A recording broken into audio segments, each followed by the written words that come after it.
Buenas noches. Estamos en la segunda clase de la Carta a los Efesios. Hoy vamos a cubrir el capítulo primero de los Efesios. Pero como siempre hacemos, vamos a empezar con la oración de cómo leer la Biblia. Así que la tenemos aquí para poder todos juntos hacerla. En nombre del Padre, y del Hijo, y del Espíritu Santo. Amén. Señor Jesús, abre mis ojos y mis oídos a tu palabra. Que lea y escuche yo tu voz y medite tus enseñanzas. Despierta mi alma y mi inteligencia para que tu palabra penetre en mi corazón y pueda yo saborearla y comprenderla. Dame una gran fe en ti para que tus palabras sean para mí otras tantas luces que me guíen hacia ti por los caminos de la justicia y de la verdad. Habla, Señor, que yo te escucho y deseo poner en práctica tu doctrina, porque tus palabras son para mí vida, gozo, paz y felicidad. Habla, Señor. Tú eres mi Señor y Maestro, y no escucharé a nadie sino a ti. Amén. En nombre del Padre, y del Hijo, y del Espíritu Santo. Amén. Amén. Bueno, pues vamos entonces a empezar. Empezamos entonces con la carta a los Efesios, verdaderamente con el capítulo primero.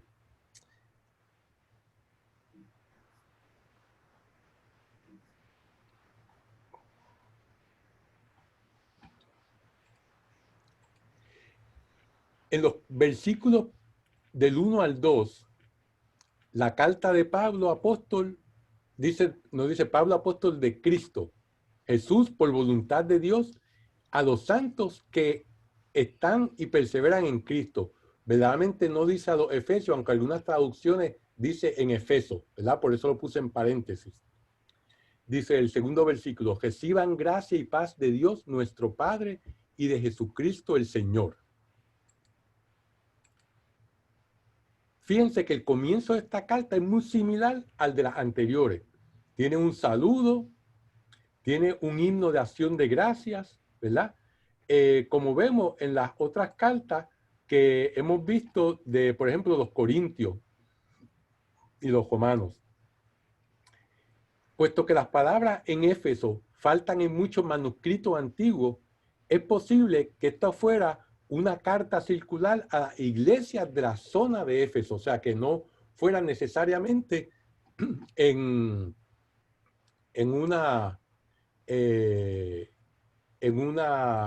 solamente específicamente a Éfeso.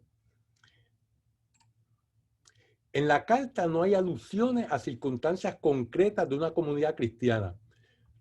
¿Qué me refiero? ¿Qué quiero decir con esto? Bueno, si por ejemplo vemos la primera carta a los Corintios, podemos ver que Pablo hace alusión a situaciones específicas, como por ejemplo el hombre que se había casado con que había sido esposa de su papá, ¿verdad? Estaba cometiendo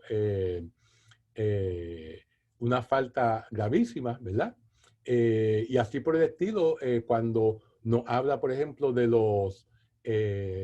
las reuniones que hacían los cristianos y no dejaban comida para los que llegaban más tarde, ¿verdad? Que eran usualmente los esclavos y los pobres.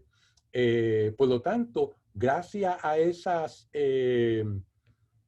pecados, a esa falta de caridad que, por ejemplo, los corintios estaban cometiendo, pues Pablo tuvo que específicamente llamarle la atención en el problema que estaban teniendo con las misas, ¿verdad? Con la Eucaristía.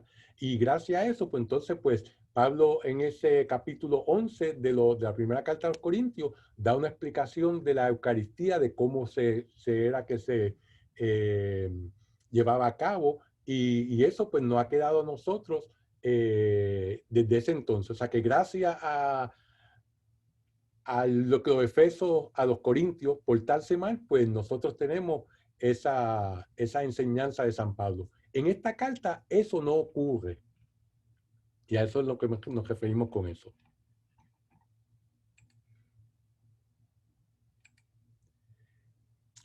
En esta sección de los primeros 3 capítulos de la carta a Efesios, nosotros vemos que en la iglesia Pablo va a enfatizar que la cabeza es Cristo.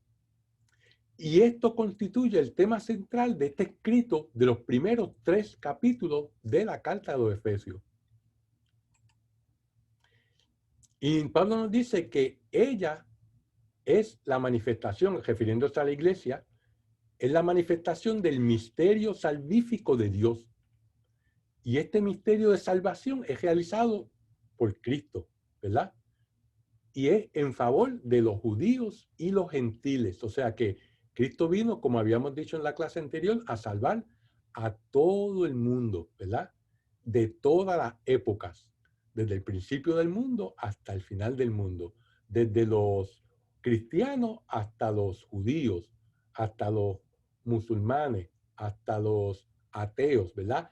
Todo el mundo ha sido salvado por Cristo. Él dio su vida en la cruz por todo y cada uno de nosotros.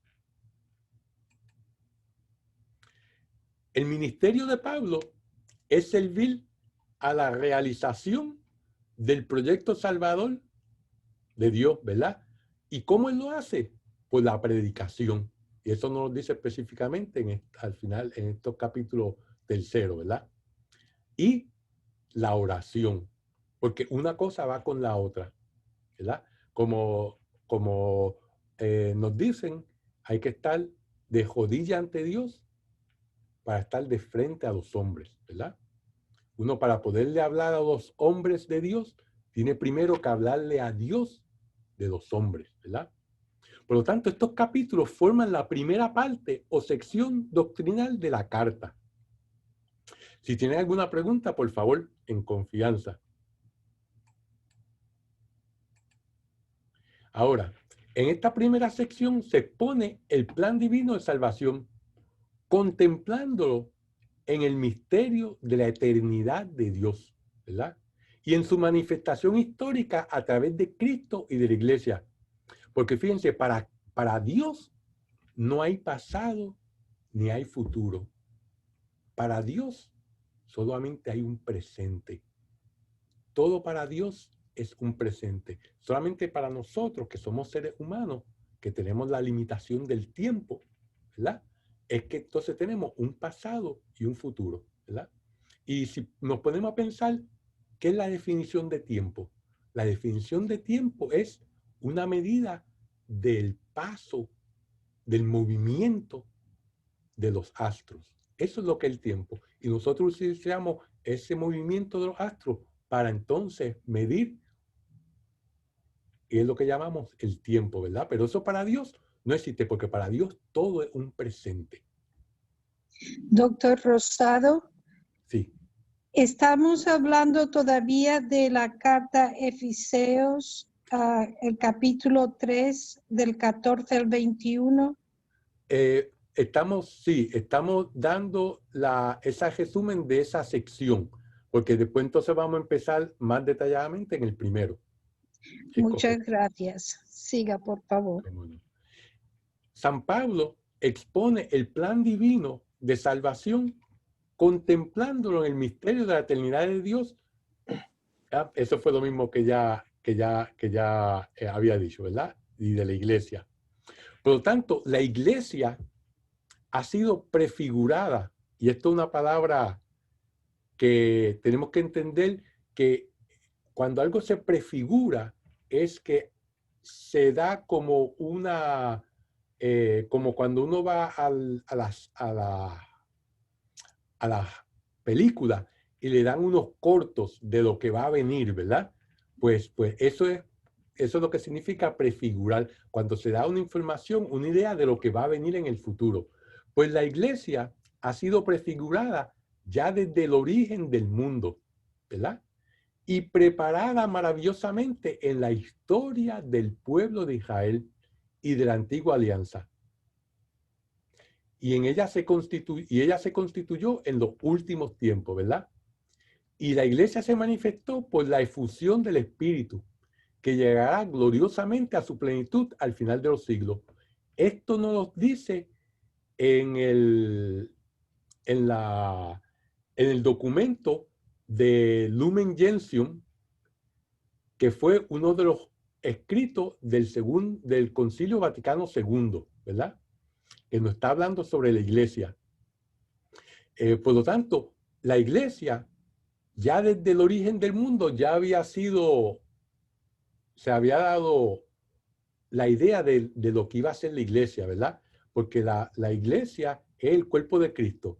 La iglesia es el pueblo de Dios, ¿verdad?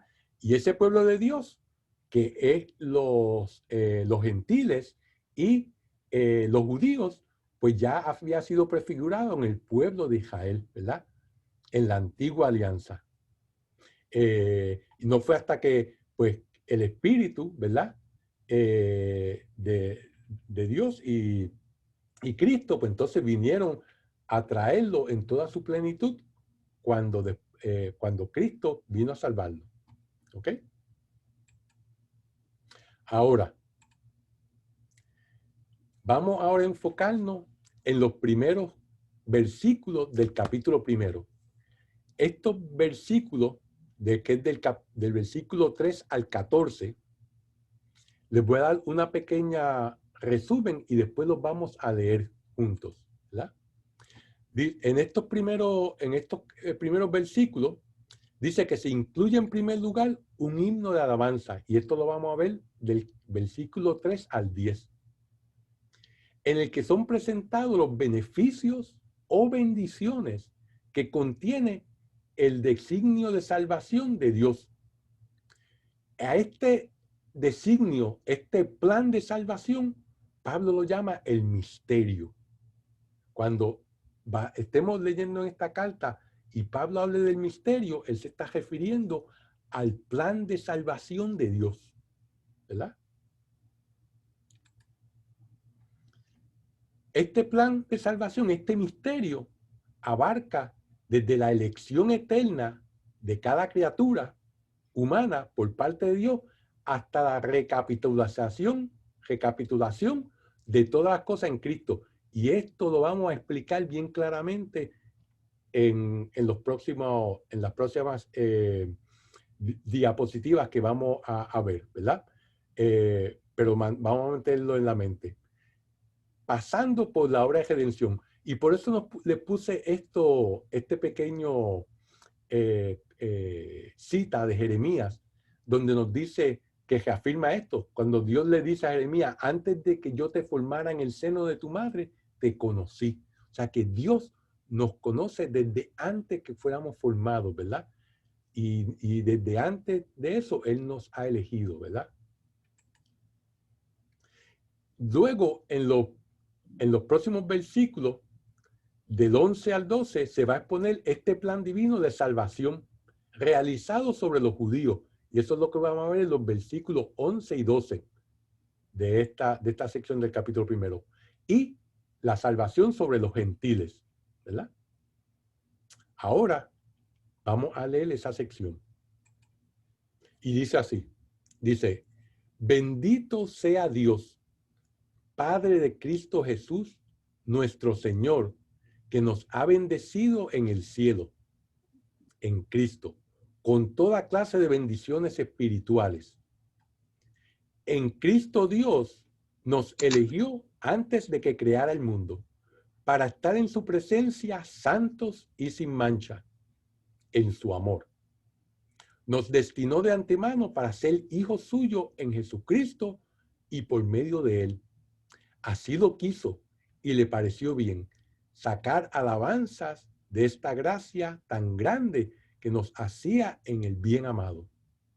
En él y por su sangre fuimos rescatados y se nos dio el perdón de los pecados, fruto de su generosidad inmensa que se derramó sobre nosotros.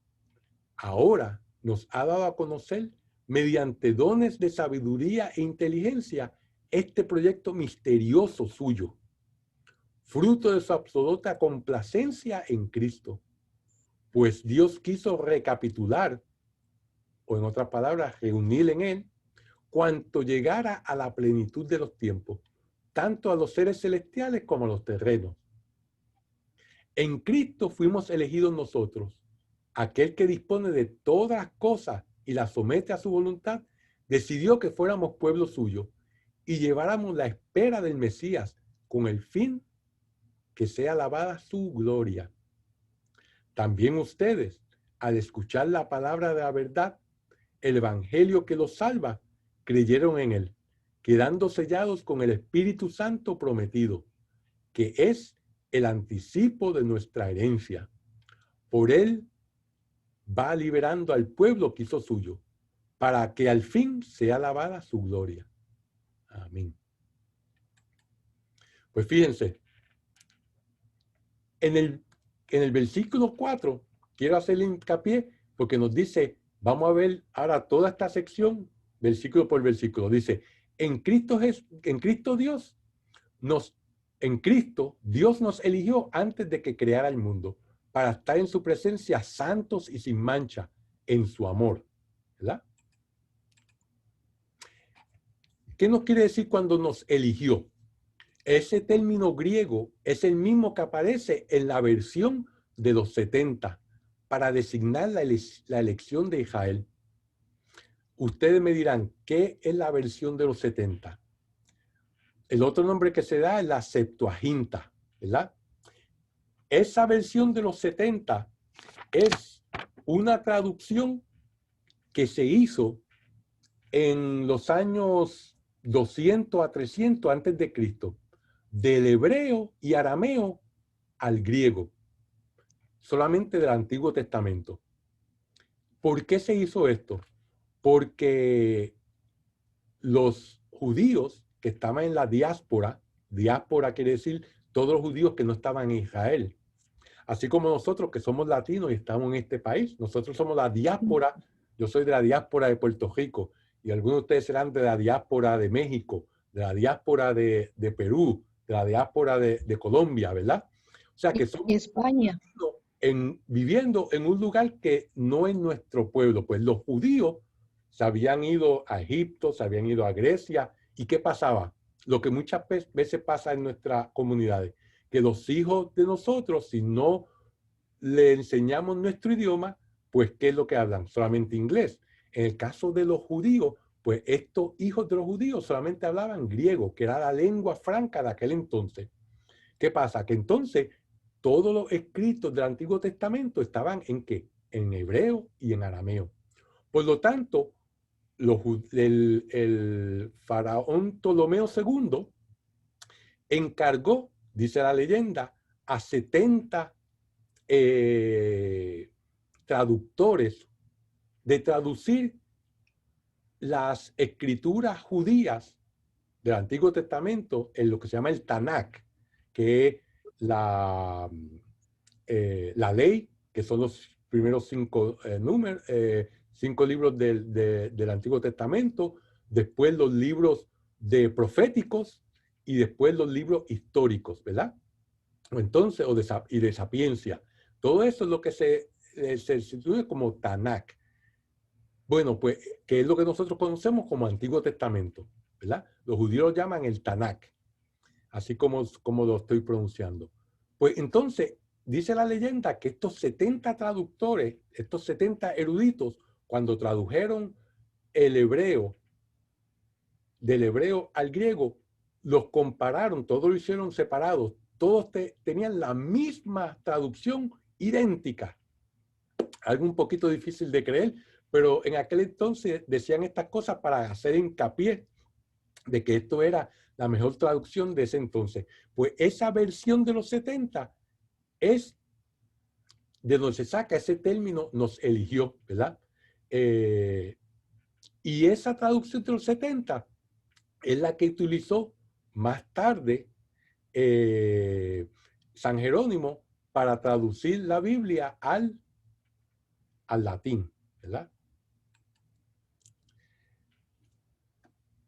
Siguiendo con el versículo primero. nos dice en Él. En Él significa en Cristo, ¿verdad? La elección para formar parte del pueblo de Dios se hace universal. O sea que todos somos llamados a la santidad, como nos dice en Lucas 5 y en Lucas 12 y en Mateo 5, ¿verdad? Como habíamos dicho anteriormente, ¿qué es la santidad? El ser santo es hacer la voluntad de Dios. Por lo tanto, todos nosotros estamos llamados a hacer la voluntad de Dios. Estamos llamados a ser santos. ¿Alguna preguntita hasta aquí? Seguimos entonces.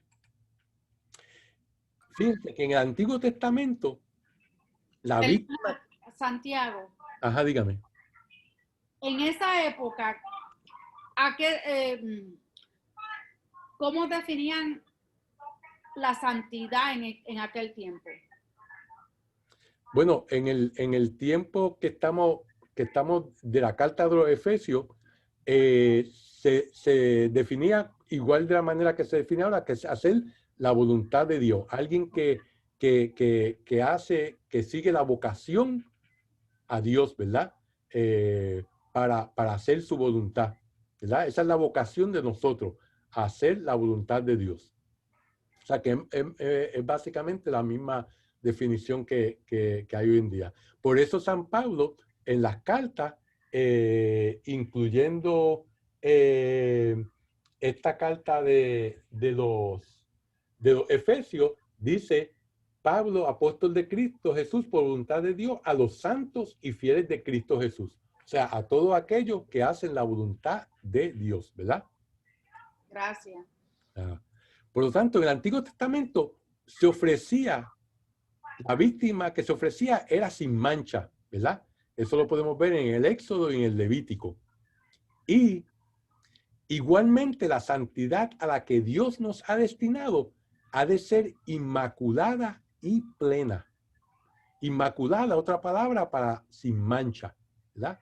Cuando alguien está sin mancha, sin pecado, está inmaculado, ¿verdad? Ahora, San Jerónimo, el mismo que nos tradujo el Antiguo Testamento, él aprendió hebreo y arameo y aprendió griego para poder traducir el Antiguo y el Nuevo Testamento al latín en aquella época. San Jerónimo es famoso por la cita que dice que ignorancia de las Escrituras es ignorancia de Cristo, ¿verdad? Pues San Jerónimo nos dice que el ser santo no siempre significa ser inmaculado. ¿Qué quiere decir con eso? Por ejemplo, él nos dice que los niños son inmaculados, ¿verdad? Los niños antes de los 7 años no tienen pecado personal. Sí tienen el pecado original, pero cuando son bautizados, pues están inmaculados, ¿verdad? Pero ellos no cometen ningún pecado personal hasta después que tengan el uso de razón, que se sabe que a los 7 años, ¿verdad? Pero no son santos, porque la santidad se adquiere. Se adquiere ¿con qué? Con voluntad y esfuerzo, ¿verdad? Para mí el mejor ejemplo que tenemos más contemporáneo, la Madre Teresa, ¿verdad? Santa Madre Teresa, ¿verdad? Por lo tanto, los niños son inmaculados, pero no son santos, porque para la santidad se adquiere con la voluntad de uno de hacer la voluntad de Dios, ¿verdad? Y eso toma esfuerzo. Inmaculado es el que no cometió pecado. El santo, en cambio, es el que está lleno de virtudes. Todos los que somos llamados a ser santos somos pecadores. ¿Pero qué? Somos pecadores que caemos y nos levantamos. Y estamos tratando de desarrollar las virtudes cardinales de las que hablamos la semana pasada y rogándole a Dios y pidiéndole que nos dé las virtudes teologales. Para que no estuvieron la semana pasada, las virtudes teologales es la fe, la esperanza y la caridad. Y las virtudes cardinales que se pueden adquirir es la prudencia, la justicia, la fortaleza y la templanza. Acabando ese versículo que vimos, ¿verdad? El versículo 4, para que nos mantengamos dice, en Cristo nos eligió. Hablamos lo que fue lo que nos eligió. Hablamos lo que es santo y sin mancha. Ahora vamos a ver lo que nos dice del amor, ¿verdad? En su amor. En su amor se refiere al amor de Dios por nosotros y a nuestro amor por Él, ¿verdad? Porque el amor es una vía de dos, de ida y de vuelta, ¿verdad? Es una calle que va en dos direcciones. Que es la razón última de nuestro esfuerzo por llevar una vida sin mancha. Porque la virtud no hubiera salvado a ninguno si no hay amor. Esto nos dice San Juan Crisóstomo en su estudio sobre los Efesios. San Juan Crisóstomo fue el obispo de Constantinopla en los años 430, ¿verdad? Y San Juan Crisóstomo era un predicador excelente, por lo tanto, se decía que tenía la lengua de oro, ¿verdad? Por lo tanto, ese amor es el amor de Dios por nosotros y nuestro amor a Él, que es verdaderamente la razón última de nuestro esfuerzo para llevar una vida sin mancha, ¿verdad? Tratar de ser inmaculados, ¿verdad? Porque solamente la virtud no nos hubiese salvado, como dice San Pablo en los Corintios, en el capítulo 13, ¿verdad?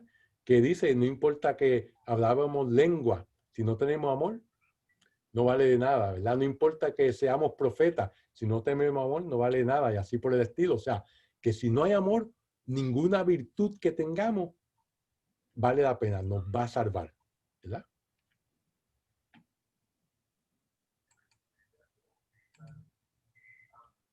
La santidad a la que hemos sido elegidos se hace solamente posible a través de Cristo. Nos dice en el versículo 5 de este capítulo 1. José Escrivá fue el fundador de Opus Dei, ¿verdad? Y Opus Dei, pues, es una orden no solamente eclesiástica, pero secular, que su idea es que nos vamos a santificar a través del trabajo. Pues San José Escrivá en su libro Forja nos dice, piensa en lo que dice el Espíritu Santo y llénate de asombro y de agradecimiento. Nos ha elegido antes de crear al mundo para que seamos santos en su presencia. Ser santo no es fácil, pero tampoco es difícil. Ser buen cristiano, parecerse a Cristo. El que más se parece a Cristo, ese es más cristiano. Más de Cristo, más santo. Una forma muy bonita de resumir, ¿verdad? Estos conceptos que hemos estado hablando. Cómo se intercalan unos con otros, ¿verdad?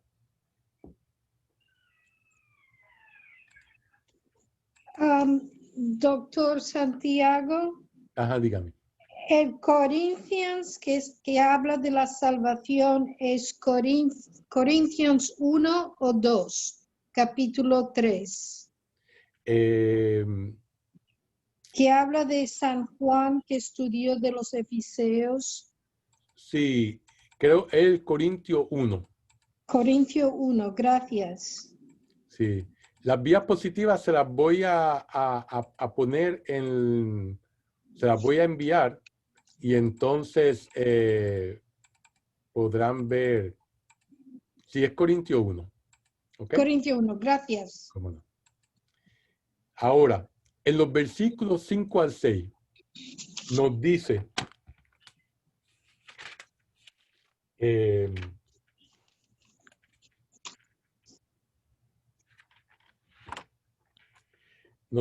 que en su amor nos destinó de antemano para ser hijos suyos en Jesucristo y por medio de él así lo quiso. Le pareció bien sacar alabanzas de esta gracia tan grande que nos hacía el buen amado. Fíjense que el pueblo de Israel es tratado por Dios con afecto paternal, como un niño. Por eso en el libro del profeta Oseas nos dice, cuando Israel era niño, yo lo amé y de Egipto llamé a mi hijo. ¿Refiriéndose a qué? Refiriéndose a cuando lo sacó de la esclavitud de Egipto, ¿verdad? Que lo podemos ver en el libro del Éxodo, ¿verdad? Pero también esto lo usa en Mateo, cuando Cristo se va en huida, ¿verdad? San José y María se llevan al niño para Egipto huyendo de la matanza que Herodes había ordenado, ¿verdad? Y entonces nos dice el evangelista que se cumplió la profecía que era de Oseas, que de Egipto llamé a mi hijo. Ven cómo las escrituras tienen diferentes niveles, ¿verdad? De interpretación. Fíjense, aquí en Oseas se refería a la salida de Egipto, ¿verdad? Y Mateo entonces nos da una interpretación más actualizada cuando llama a Cristo de Egipto, ¿verdad? Cuando ya le deja saber a Dios, a San José, a través de un ángel en el sueño, que ya puede volver a Israel otra vez, ¿verdad? Por lo tanto, en Jesucristo todos los hombres han sido elegidos para incorporarse al pueblo de Dios y ser sus hijos adoptivos, no en sentido metafórico, sino real. Y la carta a los romanos nos lo dice bastante claro en el capítulo 8, versículo 15, que nos dice,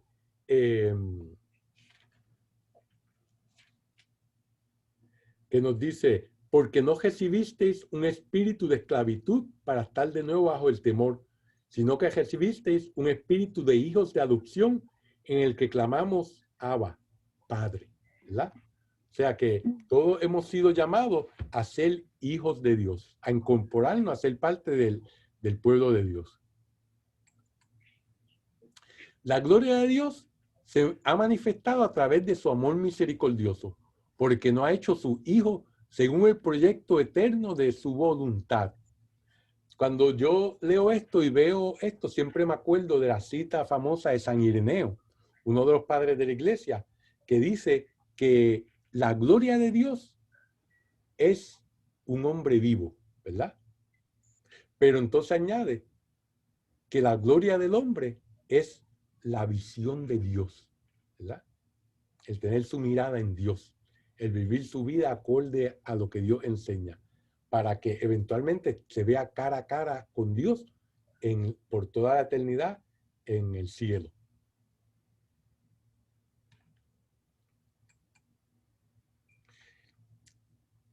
En la encíclica de Ad Gentes del Concilio Vaticano II, nos dice, hablando sobre este proyecto de salvación, dice que este proyecto dimana, o sea, que sale del amor fontal, o sea, de la fuente de amor o de la caridad de Dios Padre, que siendo principio, sin principio, ¿verdad? Porque Dios ha existido, Dios no tiene principio ni tiene fin, ¿verdad? Siendo principio sin principio, engendra al Hijo y a través del Hijo procede el Espíritu Santo por su excesiva y misericordiosa benignidad, creándonos libremente y llamándonos además sin interés alguno a participar con Él en la vida y en la gloria. Porque como sabemos, Dios no nos necesita a nosotros. Él nos creó solamente por el amor inmenso que nos tiene, ¿verdad? Y nos creó para compartir su amor, para compartir la creación, ¿verdad? Por lo tanto, todo lo que tenemos es un regalo de Dios, ¿verdad? Por lo tanto, nos dice que Él nos llama además sin interés alguno a participar con Él en la vida y en la gloria. Y difundió con liberalidad la bondad divina. Y no cesa de difundirla, de forma que es el creador del universo. Se haga por fin todo en todas las cosas, como nos dice en la primera carta a los Corintios, procurando a un tiempo su gloria y nuestra felicidad. O sea que nuestra felicidad está atada a la gloria de Dios, ¿verdad? Es algo que es, sin Él, nunca seremos felices, ¿verdad? Por lo tanto, Él nos lo ha dado todo debido al amor que nos tiene y nos lo sigue dando. La creación del universo no es un momento fijo que ocurrió y ya, ¿verdad? Dios creó al mundo y como creen los deístas, que son personas que creen que Dios es un Dios remoto, alejado de nosotros, que no está envuelto en nuestra vida diaria, esas personas que creen eso se llaman deístas. Pues esas personas creen que Dios es como un relojero, que hizo el reloj, lo dio cuerda y se fue. No. El Dios, lo que la Biblia nos enseña, y que nosotros como cristianos creemos, como católicos, es que Dios está envuelto en todo momento de nuestras vidas, ¿verdad? La creación de Dios es un proceso continuo. Él no solamente creó a Adán y Eva y después pues siguió en piloto automático. No. Cada momento, cada hora, cada minuto, cada segundo de nuestra vida es una creación de Dios. Nosotros estamos vivos porque Dios está pensando en nosotros y nos está amando. En el momento que Dios deje de pensar en nosotros, ahí desaparecemos. La creación de Dios es continua, ¿verdad? Y por eso es que por eso la Biblia nos dice que no se cae un pelo de nuestra cabeza sin que Él lo sepa y sin que Él esté envuelto en eso, ¿verdad? A mí se me han caído unos cuantos, ¿verdad? Así que ha estado bien envuelto. Bueno, pues eso es lo que nos dice este documento del Concilio Vaticano II. Yo les quiero hacer un paréntesis, porque le estoy dando bastantes citas de documentos del Concilio Vaticano II, citas de escritores antiguos, de santos, ¿verdad? Escritores de teólogos, ¿verdad? Y yo quiero que tengamos claro la autoridad pedagógica de los documentos de la Iglesia. Esto es algo que la primera vez que me lo presentaron en una clase que tomé, dije, wow, esto sí que es interesante. Por lo más tanto, quiero compartirlo con ustedes. Fíjense, los documentos más autoritarios que nosotros tenemos son las Escrituras. ¿Por qué? Porque es la palabra de Dios, ¿verdad? Es la palabra de Dios que los libros de la Biblia son cartas de amor de Dios a nosotros, ¿verdad?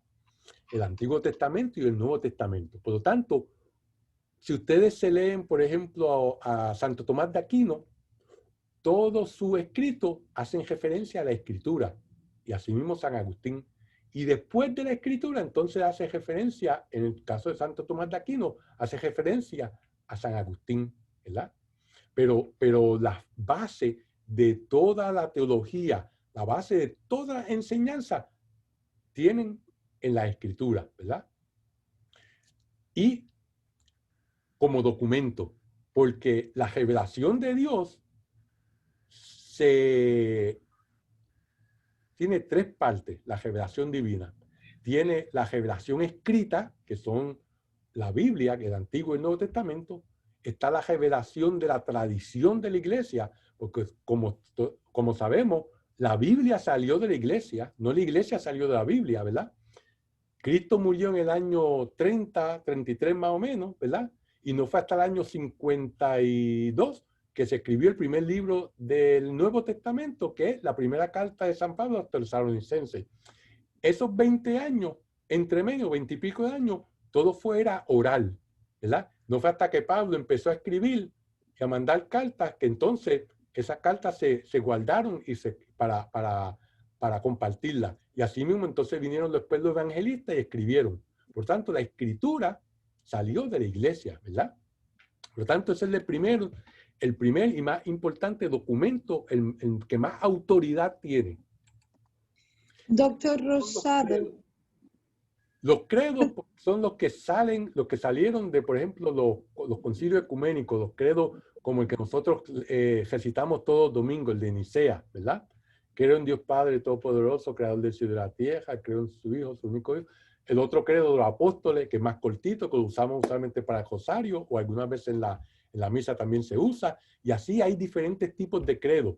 Hay credo de Anastasio, hay credos de otros santos que hicieron credo. Y credos son básicamente, se pone en una oración los dogmas de la iglesia, ¿verdad? Dogma y doctrina son algo diferente, ¿verdad? Un dogma es algo que está basado en la escritura y no hay lugar a duda de esa enseñanza. Una doctrina es que se toma la enseñanza, ¿verdad? Pero entonces la iglesia lo instruye, por ejemplo, en la escritura, pues no hay enseñanza sobre inseminación in vitro, porque en eso no había en aquel entonces. Pero la iglesia, basado en la escritura y en la enseñanza de la tradición y de la iglesia, nos da la doctrina sobre que lo que tenemos que creer, que la inseminación in vitro no es algo que va acorde con las enseñanzas de Dios, de Cristo y de la iglesia, ¿verdad? Pues los credos pues toman los dogmas, son los dogmas, que los dogmas es algo que es sin que hay que creerlo porque son basados en la escritura. Después de los credos vienen los concilios generales, como el de Nicea, que fue en el 325, después de Constantinopla. Todos estos concilios generales o ecuménicos, es otra palabra para ello, fueron en respuesta a una herejía, ¿verdad? Por ejemplo, Nicea fue en contra de la herejía de los arianos, que decían que Cristo era una criatura y no era un Dios, ¿verdad? Por ejemplo, el Concilio de Trento fue en respuesta a la Reforma Protestante. De ahí fue que salió muchas de las enseñanzas, salieron los seminarios, salieron muchas de las enseñanzas de la Iglesia. Y después, últimamente, el último, el Vaticano II. Han habido alrededor de 21 concilios ecuménicos generales. Pues, por ejemplo, aquí en este libro, es sobre todo los 16 documentos del Vaticano II, ¿verdad?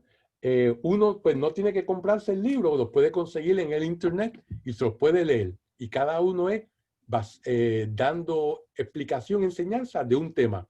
Algunos son de los sacramentos, otros son sobre la revelación divina, otros son sobre enseñanza del pueblo de Dios y así por el estilo. Después vienen los concilios regionales, que son como por ejemplo los sínodos hoy en día de la Amazonia y cosas así, ¿verdad? Pues esos documentos son, después de los concilios ecuménicos, pues tienen importancia. Después los documentos pontificiales, que son como las budas, la encíclica, las cartas apostólicas que el Santo Padre nos da, ¿verdad? Las cartas apostólicas encíclicas son cartas de amor a sus hijos, que él como padre nos envía para enseñarnos algo específico, como la Laudato Si, ¿verdad? Que fue enseñar sobre el ambiente, ¿verdad? Que algo de importancia y nos enseña, nos da a entender las enseñanzas de la iglesia en cuanto al ambiente, cómo tenemos que tratarlo y cómo las cosas que tenemos con nosotros como cristianos, saber que la iglesia enseña sobre el ambiente. Después vienen los documentos eclesiásticos, que esos salen usualmente de la Congregación para la Doctrina de la Fe, que son documentos para corregir ciertas cosas, para aclarar ciertas cosas, ¿verdad? Luego vienen la ley canónica, que son las leyes de la iglesia, que son para nuestra protección como miembros de la iglesia. Son los próximos en importancia, en autoridad. Después la liturgia. Y por último, los escritores eclesiásticos, los teólogos. Eso pues, no todos los teólogos uno puede tomar como enseñanza probada de la iglesia. muchos de ellos, pues, el Papa les da, por ejemplo, le da cierta, lo eleva a ciertos cargos por la buena pedagogía, enseñanza que han hecho, como Von Balthasar, que lo hizo cardenal. No recibió el manto cardinalicio porque murió antes de eso, pero para darle un ejemplo de uno de los teólogos más importantes, que no solamente Benedicto XVI, sino San Juan Pablo II, lo tenían en alta estima, y muchas de sus enseñanzas ellos las tomaban de Von Balthasar, un sacerdote jesuita de alemán, ¿verdad? Es un escrito tremendo. Por lo tanto, eso es la autoridad pedagógica. Por lo tanto, cuando le den estas citas, ¿verdad? Pues muchas veces digo, pues esto es del Vaticano II, para que sepan, mire, que esto está bien arriba, que lo que está enseñando, ¿verdad? Y es algo que es importante y que se puede, como dicen, pueden tomar eso, llevarlo al banco, porque es verdaderamente importante. ¿Ok? Esto es un paréntesis en lo que estamos discutiendo sobre los Efesios, para que tengan una idea de la autoridad de los documentos que estamos discutiendo. Siguiendo aquí, vamos a seguir en el versículo 7 al 8. Y en este versículo 7 a 8 nos dice que en él, por su sangre, fuimos rescatados, refiriéndose a Cristo, y se nos dio el perdón de los pecados, fruto de su generosidad inmensa que se derramó sobre nosotros. Jesucristo, el amado del Padre, llevó a cabo la redención, como dice el versículo 6. Redimir significa liberar, ¿verdad? Cuando dice que Cristo nos redimió, dice que nos liberó. ¿De qué? Del pecado. Dios redimió al mundo, redimió al pueblo de Israel de la esclavitud de Egipto. Y a nosotros nos redimió del pecado, que es toda una esclavitud peor, ¿verdad? Que la esclavitud política y física de los israelitas en Egipto. ¿Y cómo hizo y cómo nos redimió? ¿Cómo nos liberó? Mediante la sangre del Cordero, rociada sobre los dinteles de la casa de los hebreos, ¿verdad? O sea, fue como los liberó a ellos, ¿verdad? Y sus primogénitos fueron liberados de la muerte. Todos los demás primogénitos de los egipcios, incluyendo los animales, murieron, pero no los judíos. Y eso fue una prefiguración de cómo Cristo nos salvó en la cruz, ¿verdad? Con su propia sangre. Por eso Cristo es el Cordero sin mancha, ¿verdad? Él es el sacerdote y víctima a la vez. La redención de la esclavitud en Egipto, como le dije, fue una figura, una prefiguración de la redención realizada por Cristo, ¿verdad? Nos dice Sacrosanctum Concilium, esto es otro documento del Concilio Vaticano II, nos dice que esta obra de redención humana y de la perfecta glorificación de Dios, preparada por las maravillas que Dios obró en el pueblo de la antigua alianza, Cristo la realizó principalmente por el misterio pascual. El misterio pascual es su muerte y resurrección, ¿verdad? Su pasión, ¿verdad? Por el misterio pascual de su bienaventurada pasión, resurrección de entre los muertos y gloriosa ascensión. Jesucristo, mediante su sangre derramada en la cruz, nos ha rescatado de la servidumbre del pecado.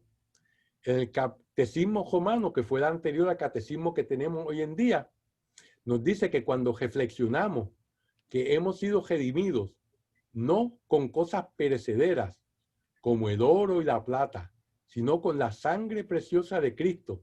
Eso está en la primera carta de Pedro. Como Cordero inocentísimo y purísimo, fácilmente juzgaremos que no pudo sobrevivirnos cosa más beneficiosa que esta potestad que es recibida por la Iglesia de perdonar los pecados, la cual pone de manifiesto la inexplicable providencia y la suma caridad de Dios con nosotros. O sea que ese que si nos ponemos a pensar verdaderamente cómo hemos sido redimidos por Cristo, ¿verdad? Y cómo esta redención nos llega a través de la gracia de Dios por los sacramentos que fueron dados a la iglesia, ¿verdad?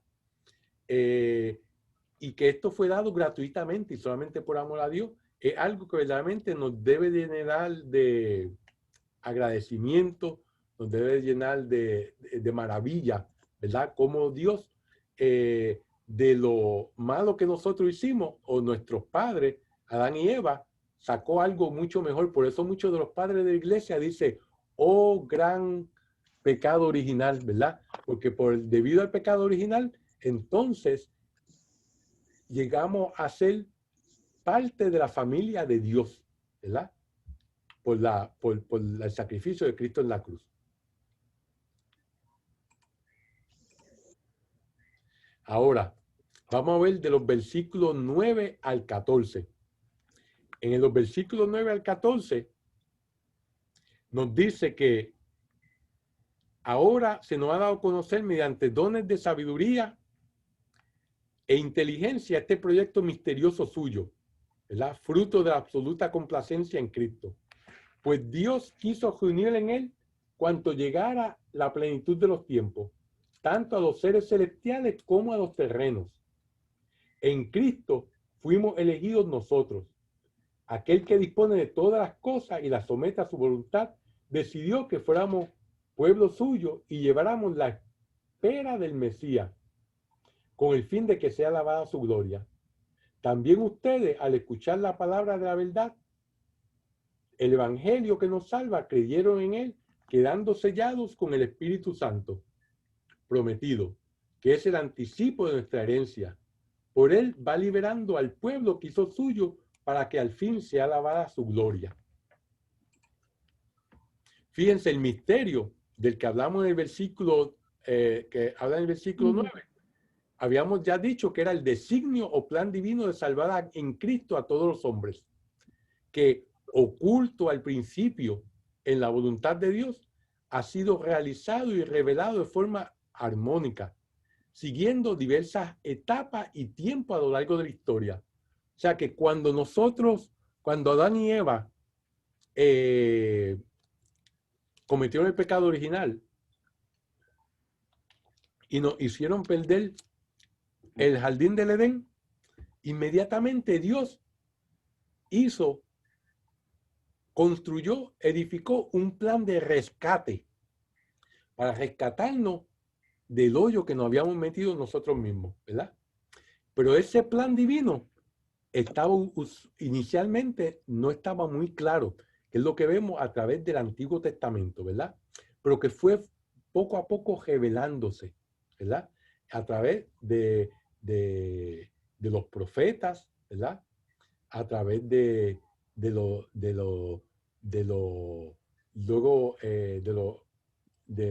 otros escritores, de los libros de la sabiduría, de los libros sapienciales, ¿verdad? Y después, como dice la carta a los hebreos, Dios nos habló en el pasado por los profetas, pero últimamente a través de su Hijo Jesús, ¿verdad? Eso nos dice en la carta a los hebreos. Por lo tanto, ya en el Nuevo Testamento, entonces, se vio con todo el plan de salvación de Dios, que culminó con Cristo, ¿verdad? Pero que en el Antiguo Testamento fue por etapas, ¿verdad? Por lo tanto, no estaba bien claro, no estaba bien estipulado, ¿verdad?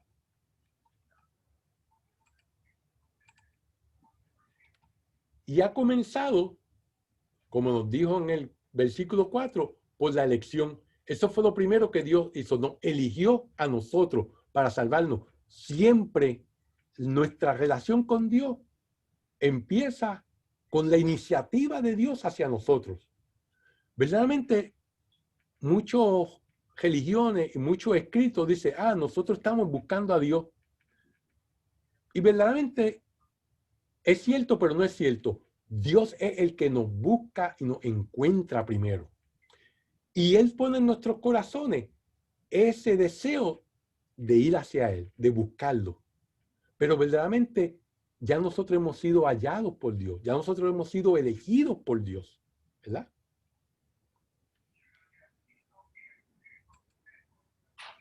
Y esa elección continúa con la llamada a ser hijos adoptivos, ¿verdad? Y somos hijos adoptivos por el bautismo, ¿verdad? Antes del bautismo somos criaturas de Dios, pero después del bautismo somos hijos adoptivos de Dios, pasamos a ser parte de la familia de Dios, ¿verdad? Hijos del Padre, hermanos de Cristo y templos del Espíritu Santo. Y esta unión a la familia de Dios nos conduce a la redención, ¿verdad? Que es lo que nos explican los versículos 7 al 8. Y alcanza su plenitud en la recapitulación de todas las cosas en Jesucristo, como dice el versículo 10. Que reúne a sí mismo un pueblo en el que junto a Israel, como vimos en los versículos 11 y 12, son acogidos todos los hombres y mujeres de cualquier raza y nación que han creído en el Evangelio y han sido sellados por el Espíritu Santo para compartir la herencia de los hijos de Dios, que lo vemos en el versículo 13 y 14. Esto es como un resumen, ¿verdad? Ahora, recapitular es un concepto que a mí cuando la primera lo oí no me hizo mucho sentido, pero recapitular quiere decir reunir en él. ¿Reunir en quién? En Cristo, ¿verdad? Nos dice San Juan Crisóstomo en su estudio sobre Efesios, dice, es unir una cosa a otra, hablando de recapitular. Es unir una cosa a la otra. Una recapitulación es concentrar en breve lo que se ha dicho por extenso y decir concisamente lo que se ha dicho con muchas palabras. Pues aquí sucede lo mismo. Lo dispuesto a lo largo de mucho tiempo, hablando de todo, desde la creación hasta Cristo, fue recapitulado en Cristo mismo. Toda la historia de salvación fue resumida, vino a reunirse en Él, ¿verdad? En Cristo. Eso es lo que significa recapitular. Ahora, vamos a leer los versículos del 15 al 23. Y nos dice, he sabido, dice a Pablo a los Efesios, dice, he sabido cómo ustedes viven en Cristo Jesús la fe y el amor para con todos los santos. Quiero decir, para con los hermanos. Por lo que no dejo de dar gracias a Dios y de recordarlos en mis oraciones. Que el Dios de Cristo Jesús nuestro Señor, el Padre que está en la gloria, se les manifieste dando el espíritu de sabiduría para que lo puedan conocer. Que les ilumine la mirada interior para que entiendan lo que esperamos a raíz del llamado de Dios. Qué herencia tan grande y gloriosa reserva Dios a sus santos. Y con la fuerza tan extraordinaria actúa en favor de los que creemos. Es la misma fuerza todopoderosa que actuó en Cristo cuando lo resucitó de entre los muertos y lo hizo sentar a su lado en el mundo de arriba, pues está muy por encima de todo poder, autoridad, dominio y de toda otra fuerza o gobierno, más arriba de todo lo que cuenta en este mundo y en el otro. Dios colocó bajo sus pies y lo constituyó cabeza de la iglesia. Ella es su cuerpo y en ella despliega su plenitud, el que lo llena todo en todos. Qué palabra más bonita, ¿eh? Pues fíjese, los fieles a los que dirige la carta, con su fe y su caridad, son para el apóstol señal cierta de cuanto viene él diciendo. Por eso da gracia a Dios y pide para ello mayor profundización en el misterio de Cristo, ¿verdad? El misterio de la salvación, ¿verdad? Pablo les presenta a Jesucristo como superior a cualquier poder celeste o terrestre, como cabeza de la iglesia. ¿Se acuerdan que habíamos dicho en la clase anterior que en aquel entonces estaban los gnósticos y toda esa idea que habían, donde se creía que habían poderes que estaban dominando a la humanidad, pero Pablo dice que no hay poder más grande que el de Cristo. Y mediante la iglesia, Cristo se hace presente, llena todo el universo y derrama sobre él los frutos de su obra redentora. O sea que la iglesia es el conducto por el cual Cristo se hace presente. No solamente se hace presente como en la Eucaristía, se hace presente en su palabra, ¿verdad? Se hace presente en nuestros hermanos, ¿verdad? Se hace presente de muchas diferentes maneras, ¿verdad? Nos dice Pío XII en su encíclica Mysterium Corporalis, el misterio del cuerpo, ¿verdad? Refiriéndose a Cristo. Todas las encíclicas toman el nombre de las primeras palabras de la encíclica. Dice, es necesario que nos acostumbremos a ver en la iglesia al mismo Cristo, porque Cristo es quien vive en su iglesia, quien por ella enseña, gobierna y confiere la santidad, ¿verdad? Por eso los padres de la iglesia dicen que no hay salvación fuera de la iglesia. Ahora, eso no quiere decir que solamente los que vamos a la misa los domingos nos vamos a salvar. Ni solamente aquellos que son bautizados católicos se van a salvar. Porque si se leen el documento de Lumen Gentium, creo que el capítulo 11, nos dice que también las personas que debido no a su culpa no han oído de Cristo o de su iglesia, pero que han seguido su enseñanza de su religión o de su sociedad y buscan a Dios, esas personas tienen un chance de salvación, ¿verdad? Pero Dios es inmensamente misericordioso. Por lo tanto, uno no puede decir quién se salva y quién no se salva, ¿verdad? Pero verdaderamente los que estamos en la iglesia, los que vamos a la misa, los que recibimos las clases de Biblia, se nos va a exigir más porque sabemos más y se nos ha dado mucho más, ¿verdad? No por eso dejen de asistir a la clase de Biblia. ¿Ok? Bueno, y hasta aquí con esto terminamos el capítulo primero. ¿Alguna preguntita?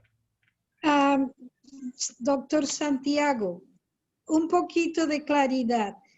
¿La iglesia salió de la Biblia o la Biblia salió de la iglesia? La Biblia salió de la iglesia.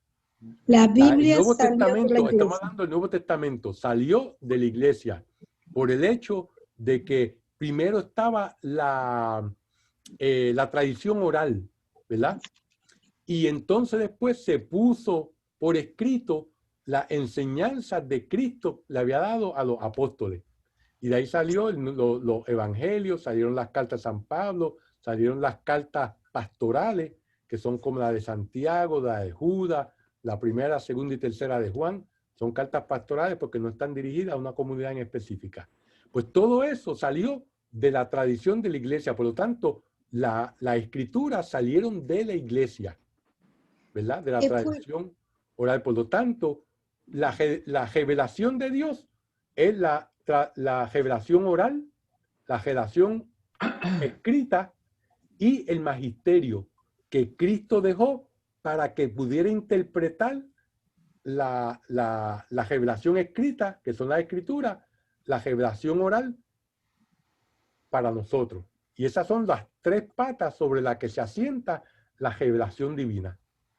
Entonces, los apóstoles y profetas, cuando empezaron a predicar la palabra de Dios, es cuando los sacerdotes decidieron formar la iglesia y hacer las leyes eclesiásticas. La iglesia es, la palabra eclesia, que viene del griego, solamente significa reunión, ¿verdad? Y la iglesia es el pueblo de Dios, el cuerpo de Cristo. O sea que desde el principio, antes de que se hicieran las leyes canónicas, antes de que ya la iglesia estaba formada, cuando Cristo fue crucificado, ¿verdad? Y salió agua y sangre de su costado. Costado. Pues Sí. de ahí, ¿verdad? Ya la iglesia se ha formado. El aniversario de la iglesia se pone como cuando vino el Espíritu Santo el día de Pentecostés.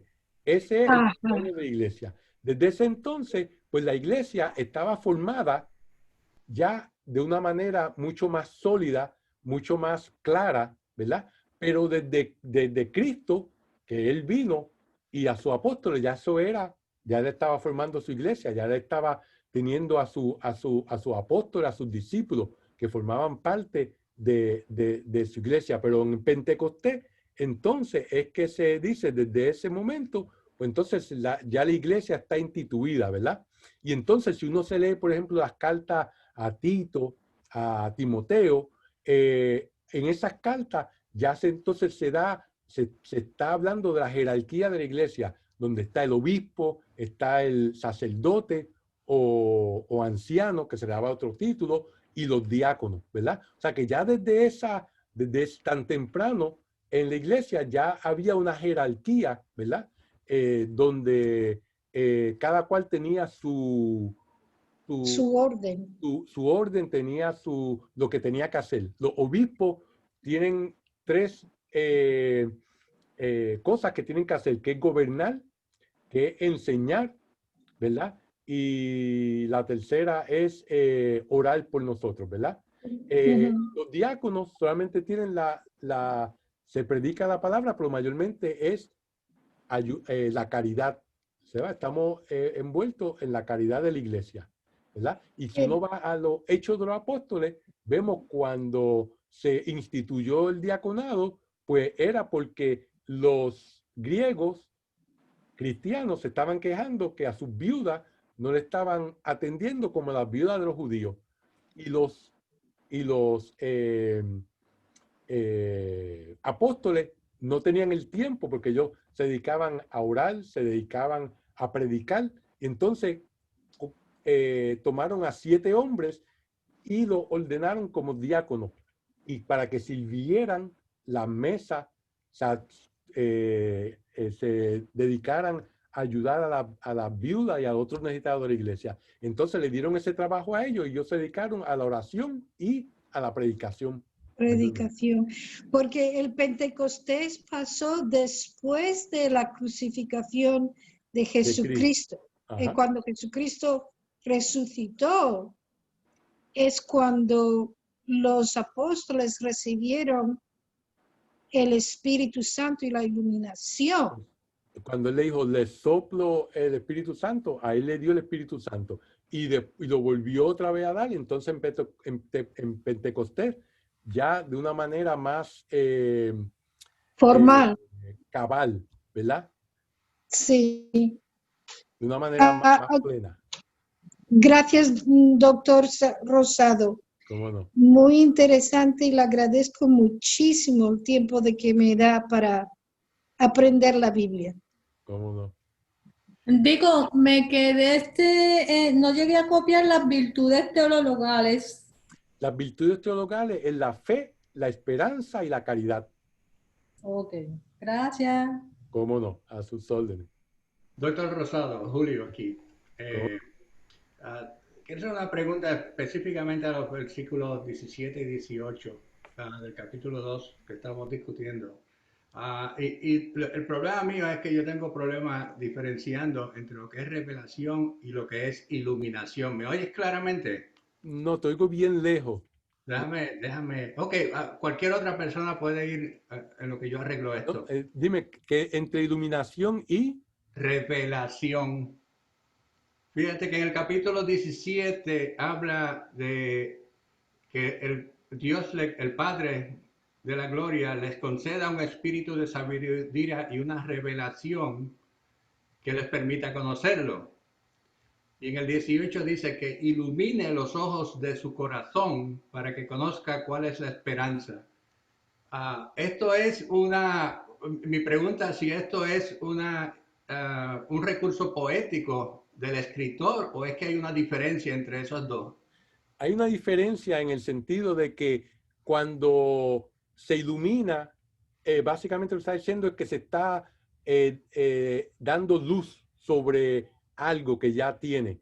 La revelación de Cristo, ¿verdad? Que nos ha revelado, Dios nos ha revelado su amor y su salvación a través de Cristo, es algo que un conocimiento que le ha dado la iglesia. El que uno lo entienda o no lo entienda, pues entonces ahí es que entonces viene la iluminación para que ilumine al ser humano, para que pueda entender ese mensaje que Cristo ha dado, ¿verdad? La revelación divina muchas veces se compara a una cebolla. Una cebolla tiene diferentes capas, ¿verdad? Y mientras más uno va estudiando, mientras más uno va orando y conociendo más a Cristo, uno va penetrando un poquito más hacia ese centro, ¿verdad? Y poco a poco va sacando una capa de la otra, ¿verdad? Pues el poder sacar una capa de la otra es debido a la iluminación que Dios nos da a nuestro intelecto, a nuestro espíritu, para que nosotros podamos entender la revelación que le ha dado, ¿verdad?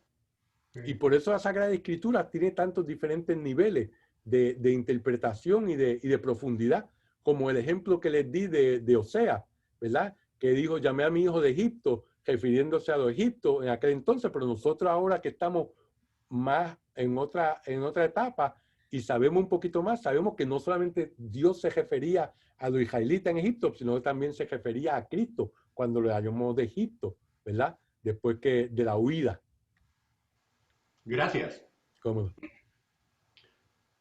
Doctor Rosado, una pregunta. ¿Cómo?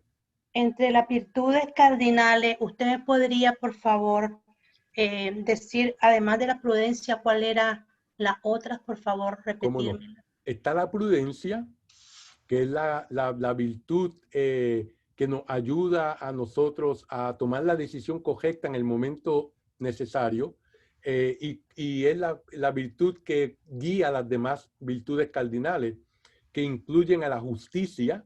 La justicia es darle a cada uno lo que la persona necesita, no es darle lo mismo a todo el mundo. Está la templanza o moderación, que es la que nos ayuda a sobreponernos a la inclinación hacia las cosas que no son beneficiosas para nosotros, ¿verdad? A nuestras debilidades. Y la otra es la fortaleza, que como el nombre dice, nos da la fortaleza para nosotros poder, si discernimos entre el bien y el mal, porque somos prudentes, hacer el bien, necesitamos la fortaleza, ¿verdad? Sí. Si vemos que hay una injusticia, hay que poner justicia, nos da la fortaleza para hacer justicia. Si vemos que nos estamos inclinando a hacer vaguitos o comelones y nos tenemos que aguantar el pico, pues nos da la fortaleza para aguantar el pico, ¿verdad? Pues esas son las 4 virtudes cardinales que se pueden adquirir con el hacerla, habituarnos a practicarla rutinariamente. Las teologales no las podemos adquirir, solamente podemos rezarle a Dios para que nos las dé, ¿verdad? Pero si Dios nos da la fe, podemos aumentar la fe, ¿cómo? Compartiéndola. Mientras más yo comparto la fe, más mi fe aumenta. ¿Ok? Ok, ahí en eso también tengo otra pregunta sobre eso, porque entonces las virtudes y los carismas vienen de los carismas y los dones y carismas vienen de las virtudes. Los carismas vienen y los dones vienen del Espíritu Santo. El Espíritu Santo es el que nos da los carismas que tengamos. Algunas personas le da el carisma de ser maestro, otros de ser administradores, otros de ser profetas, ¿verdad? Tener una voz profética. Pues todos esos carismas vienen del Espíritu Santo. No los podemos adquirir, sino que Dios nos los da a nosotros. El Espíritu Santo nos da a nosotros. Ok, es que estaba confundida, que creí que venían de las virtudes cardinales. Solamente las cardinales las podemos adquirir por nuestro esfuerzo. Ok, muchas gracias. ¿Cómo no? Santiago, Ajá. ¿me oyes? Sí, te oigo. Oh, ok, gracias. La palabra Tanakh. Tanakh, ajá. Tanakh, ¿eso tiene por letra algún significado o globalmente tiene otro significado? Sí, se divide en TA, que viene de la ley, el Torah, Tanakh viene de Torah. Ajá. El KE, el NA viene del Nevi'im, que es los escritos sapienciales, y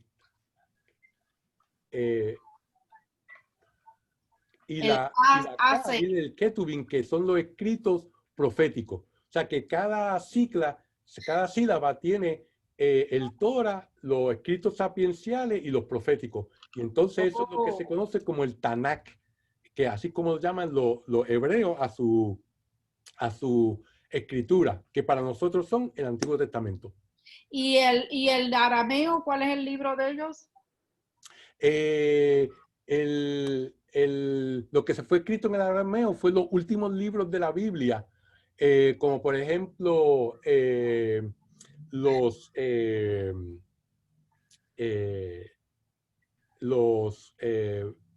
de sabiduría, fueron escritos, de los últimos fueron escritos en arameo, aunque algunos fueron escritos en griego de los últimos, como Daniel, ¿verdad? Pero arameo creo que fue, y no tengo que consultarlo para estar seguro, pero fue de los últimos libros que se escribieron de la Biblia. La próxima vez te dejo saber exactamente cuál de esos libros fue el que fue escrito en arameo. Sí, me interesa una cosa, el origen, a mí me gusta mucho el término de la palabra, amar, porque si vamos a ver cuando fueron a traducir en aquel tiempo, y las tradiciones de cada cultura, yo veo que tendrían algún conflicto de definir esa palabra, cada pueblo. Sí, o sea, las traducciones son imperfectas. Por eso, por ejemplo, las personas que se dedican a estudiar la Biblia tienen que aprender hebreo, tienen que aprender griego, para poder leer los escritos originales, porque las traducciones, pues, siempre tienen, se quedan cortas de lo que verdaderamente el concepto, la riqueza del concepto se limita por la traducción. Uh-huh. Eso tiene toda la razón. Lo que me llamó la atención y me gustó de lo que compartiste, y no sé si lo entendí igual, que en cierta manera, nosotros estamos viviendo la creación todos los días. Claro. La creación de Dios es continua. Continua. Dios está creando segundo a segundo. Sigue creando. Sí. Ok, muchas gracias. Eso es lo que nos da la seguridad y nos da el apoyo de que Dios está con nosotros en todo momento, ¿verdad? Eso, y la búsqueda de Dios a nosotros cuando nos llama, y nosotros que nos regala la iniciativa, nos da la iniciativa de buscarlo a Él, claro. Es lo que compone la fe. Exactamente. Ok, entendido ya, gracias. Bien, cómo. Bueno, pues entonces vamos a hacer la oración final, y la semana que viene, con el favor de Dios, vamos a cubrir el capítulo 2 del libro de la carta a los Efesios de San Pablo. ¿Ok? Bueno, pues en el nombre del Padre, del Hijo, del Espíritu Santo, Dios te salve María, llena eres de gracia, el Señor es contigo, bendita tú eres entre todas las mujeres, y bendito es el fruto de tu vientre, Jesús. Santa María, Madre de Dios, ruega por nosotros pecadores, ahora y en la hora de nuestra muerte. Amén. Gloria al Padre, al Hijo y al Espíritu Santo, como en el principio, como ahora en y el siempre, por los principio, siglos de los siempre, por siglos. los Amén. siglos de los En nombre siglos. del Amén. Padre, del Hijo, los bendiga siempre. Que pasen buenas noches. Gracias. Amén. Gracias. Gracias.